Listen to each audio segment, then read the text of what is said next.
આવતા રવિવારે 29 તારીખે આપણા ગામની અંદર એક મહા વૃક્ષારોપણ કાર્યક્રમ કરવાનો છે, જે આપણા કેન્દ્રીય મંત્રી મનસુખભાઈ માંડવિયા સાહેબ આજ પટાંગણમાં ઉપસ્થિત રહેવાના છે.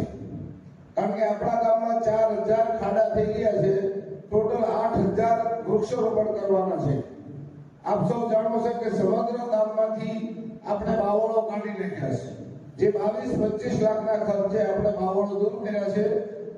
હવે એ જગ્યાઓ જે મળી છે તે આપણે વૃક્ષારોપણ કરવાનું છે. 30મીએ સવારમાં 8:30 કલાકે માત્ર 2 કલાકથી 1.5 કલાકનો કાર્યક્રમ છે. અમે ઘરે ઘરે આમંત્રણ આપવા જવાના છીએ, પરંતુ આપણું ગામ હરિયાળું ગામ બને એટલે આપ સૌએ માતા પિતાને કહેવાનું છે કે ફરજિયાત 1-1.5 કલાક માટે હાજરી આપે, એવી આપ સૌ પાસે અપેક્ષા છે.